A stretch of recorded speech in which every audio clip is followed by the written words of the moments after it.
गौरी, काय झालं बेटा? गौरी. बाबा, काय नाही. गौरी, हे तुझं काय चाललंय? आज अनेक वर्ष झाली, 4 वर्ष झाले, मध्ये मध्ये असे तुला स्वप्न का पडतात? अगं रात्र रात्र तू झोपत नाही, काय प्रकार आहे? बाबा, बाबा तो मुलगा. कोण मुलगा? गौरी, तुझं लग्न ठरलंय. हे बघ गौरी, उद्या परवाच जर मला विश्वासराव जगतापांकडनं जर निरोप आला, ही अशी का करते आहे, तर मी काय उत्तर देऊ? तू जर सासरी पण अशीच वागली, झोपेतून दचकून उठली, तर किती गैरसमज होईल ना?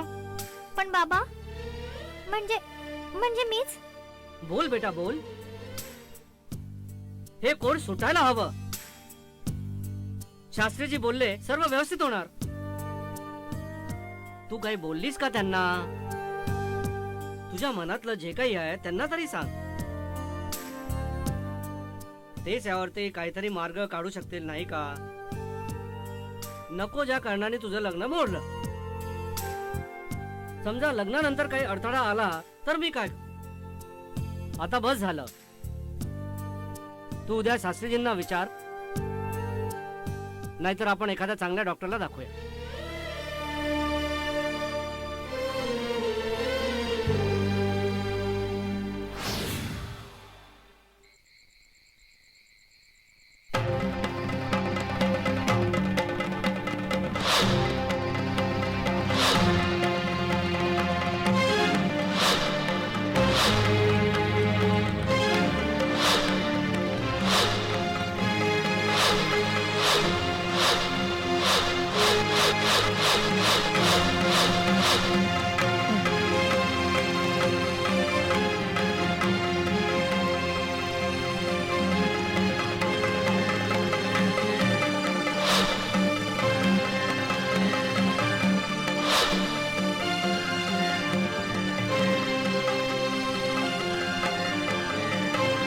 मला खूप बोलायचंय तुमच्याशी, मन मोकळं करायचंय. कित्येक वर्षांपासून माझ्या मनात एक वादळ ओढवले. त्या वादळाचा चेहरा काल रात्री मला दिसला. म्हणजे माझ्या अस्थिर मनाला अस्वस्थ करणारा तो चेहरा, माझ्या नशिबाची, भावनांची आणि माझी अहोरात्र तळमळ करणारा तो चेहरा. माझ्या अस्वस्थ मनाचा किनारा. तुम्हाला ठाऊकच आहे की 4 वर्ष मला रात्रीची शांतीची झोप नव्हती आजोबा. 4 वर्ष मी तळमळत होते. त्या धुरात, याच घरात कधी नुसतंच प्रकाशात चाच पडत होते. शोध शोध शोध, कोणाचा शोध घेत होते मी? त्याचा माझा संबंध काय? कोण आहे तो? मला कशाची कल्पना नाहीये. अंधाऱ्या डोहात मी रुजत चालले. चिखलात रुतत जाताना होणाऱ्या श्वासाची घुसमट किती जीवघेणी असते हे मी अनुभवते आता.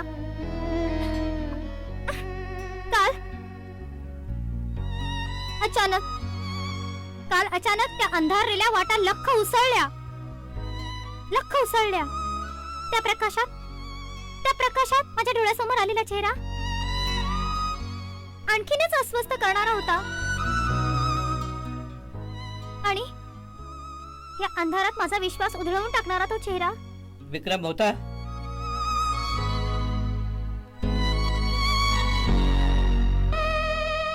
हो आजोबा. त्याही पुढे जाऊन मला गेल्या जन्मीची सगळी माहिती पण मिळाली. मी स्वप्नात होते की जागेपणी होते हे सुद्धा मला आठवत नव्हतं. पण मला संपूर्ण कळलं. पण हे सगळं विक्रमला कसं काय पटवून सांगणार? जगाला कसं सांगू? हा, तुला सत्य समजलं ना? हो आजोबा. अगं जगात परत तू आली विक्रमशी बोल. नाही आजोबा, माझ्याजवळ इतकी हिंमत नाही. कदाचित मी भाकड कथा रचते. असं जर का त्याला वाटलं तर जर असा समज त्याने करून घेतला तर गेल्या जन्माप्रमाणे ह्या जन्मीही आमची ताटातूट होईल. नाही, तू बोल.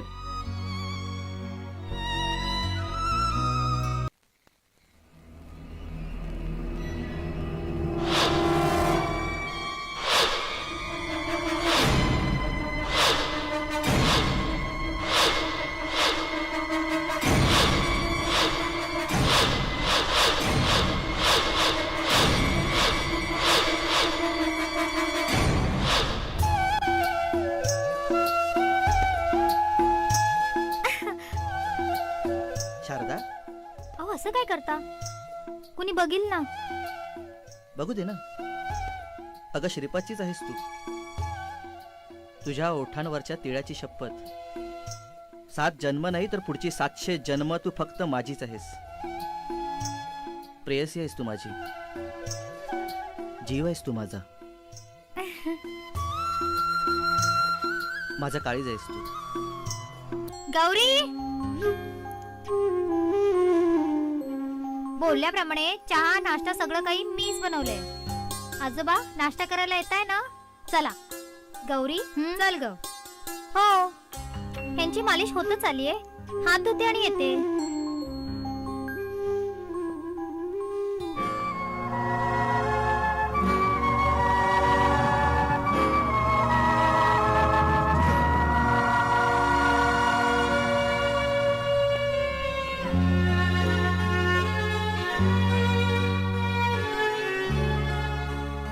अरे विक्रम, तू पण यायचंय नाश्ता करायला.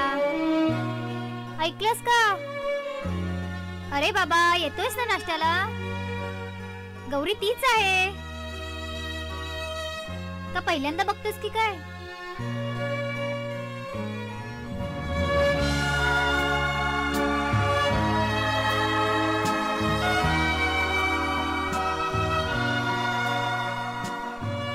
काय बघतो हा कळतच नाही. चला आजोबा, पटापट या नाश्ता करायला. चल ग गौरी. हो, पहा मी एवढ्या हौशीने नाश्ता केला, कोणी हलतच नाहीये. आजोबा चला ना हो तुम्ही तरी. हा, चला.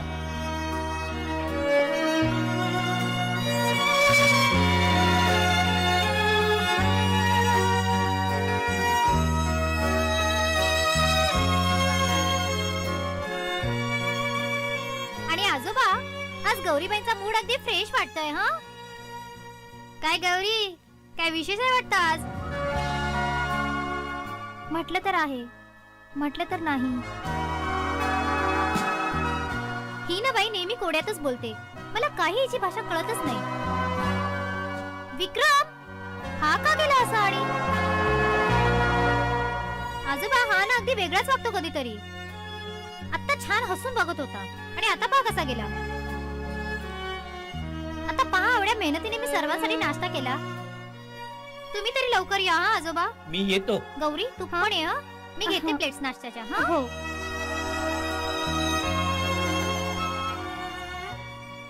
आजोबा, तुम्ही तरी काहीतरी बोला ना. आज खूप महत्वाचा दिवस आहे माझ्यासाठी. बाबांनी फक्त 24 तासांची मुदत दिली आहे मला. म्हणजे मला स्थळ आलंय. शांतनू जगताप, हा आजोबा? मला सगळं माहिती आहे. तू जा, बोल विक्रमशी. पण आजोबा, जा, बोल बोल, चल चल, जा जा जा.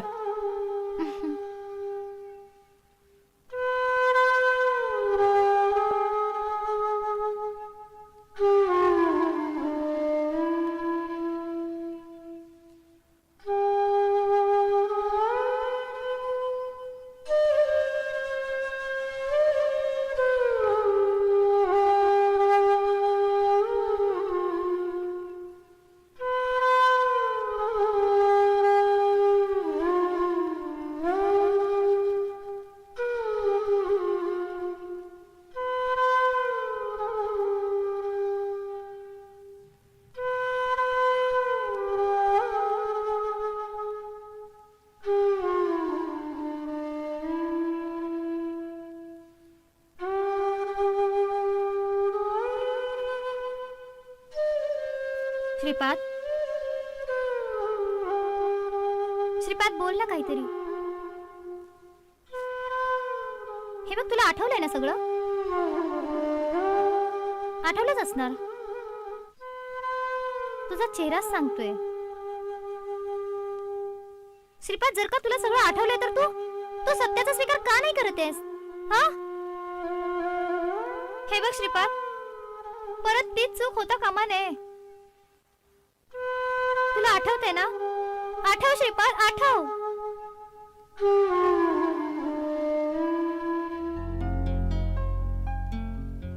माझ्यासमोर दुसरा पर्यायच उरलेला नाहीये. तू का वेळ लावतोयस? अशाने घात व्हायचा रे. नाही होणार शारदा. तू माझ्या धनाची, रत्नाकर सुभेदारांची मुलगी आहेस. मग प्रेम केलंस ना माझ्यावर? अरे, भास्करराव निंबाळकरांबरोबर माझ्या लग्नाच्या गोष्टी सुरू आहेत. आणि यावेळेस जर तू का गप्प बसलास तर? बघतो मी शारदा, बघतो. आधी शेत सारा वसूल तर करायला जायला हवं. ते नंतर कर. शेत सारा नंतर वसूल करता येईल तुला. या 15 दिवसात जर काही घडलं तर? नाही घडणार शारदा. मी आल्यावर बोलतो ना. अगं, तुझ्याशिवाय मी सुद्धा नाही जगू शकत. असं नको करूस रे श्रीपाद. तुझ्या जाण्याचीच वाट बघतायत बाबा. आणि आणि मी त्यांना नाही काही तोंडावर सांगू शकत. मला मर्यादा आहेत. पण तू बोलू शकतोस ना? हे बघ, जर बाबा नाही म्हणाले ना, तर मी सरळ तुझ्या बरोबर येईन. नाही नाही, अगं असं काही करू नको शारदा. अगं, जमीनदार आहे तुझे बाबा. अगं, माझा मुडदा पाडतील. मी आपला गरीब माणूस. अरे पण तू नसताना जर भास्करराव निंबाळकरांशी माझं लग्न झालं तर तर तर मी जीवाचं काहीतरी बरं वाईट करून घेईन. शारदा, अगं असं काय बोलतीस तू?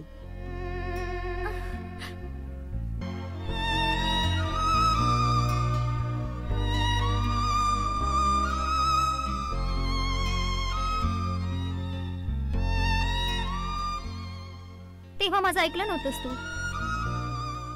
मी संकटात होते. 1000 वेळा समजवलं मी तुला, पण तू घाबरत राहिलास. प्रेम करणाऱ्या माणसाच्या अंगात आत्मविश्वासाची शक्ती असते, पण तू घाबरलास माझ्या बाबांना. आणि आणि मी मात्र तुझ्या बरोबर संसार थाटण्याची स्वप्न बघत राहिले. श्रीपाद, अरे प्रेम केलंस ना तू माझ्यावर, मग हिम्मत नव्हती तुझ्यात? आणि आणि ह्याचाच बाबांनी डाव साधला. या गावातून त्या गावात शेत सारा वसुलण्यासाठी तुला पाठवत राहिले. मी आतुरतेने तुझी वाट पाहत होते, कारण मी तुझ्याशिवाय जगूच शकले नसते श्रीपाद.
भास्करराव निंबाळकरांच्या स्पर्शानं माझं शरीर विटाळण्याच्या आत मी माझा देह निष्प्राण केला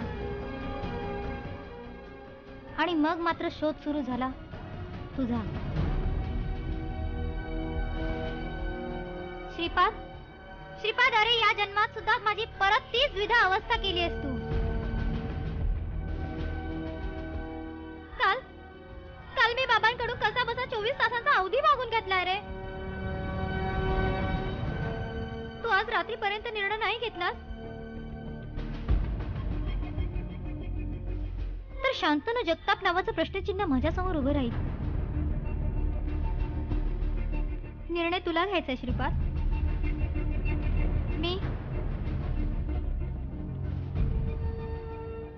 मी निघते. श्रीपाद, मागच्या जन्मात तू उशीर केला होतास. निदान या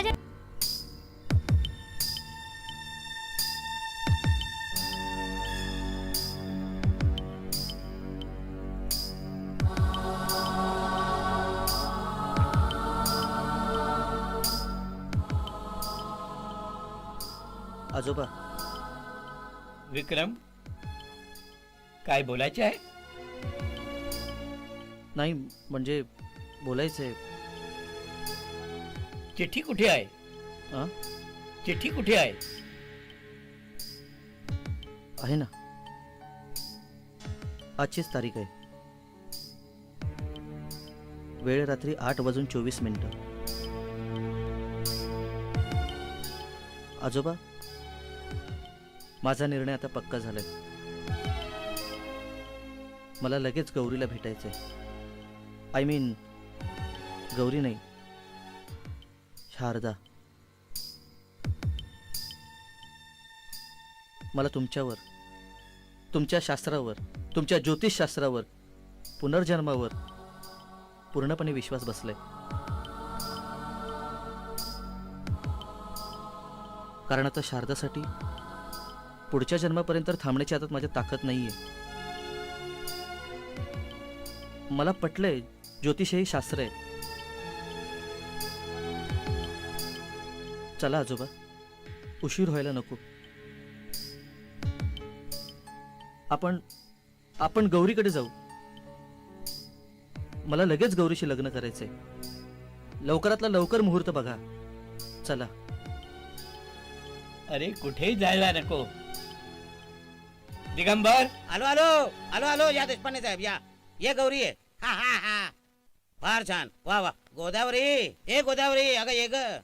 हा हा हा. काय आजोबा, काय विक्रमराव, काय अजून विचार ठरला का नाही? का अजून काही बदल आहे?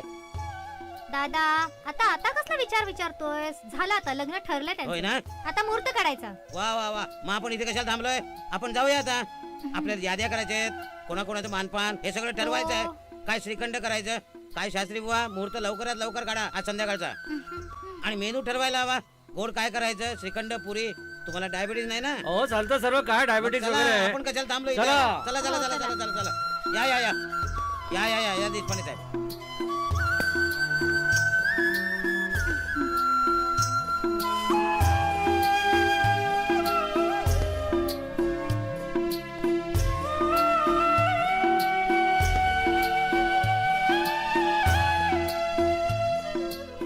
आता माझ्या शारदेला, आय मीन माझ्या गौरीला माझ्यापासून कोणीही दूर नेऊ शकत नाही. खरंच?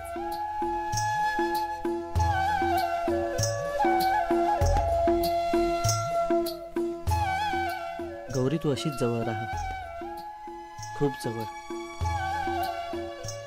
किती वाट पाहायला लावलीस रे श्रीपाद. हो, काय करणार.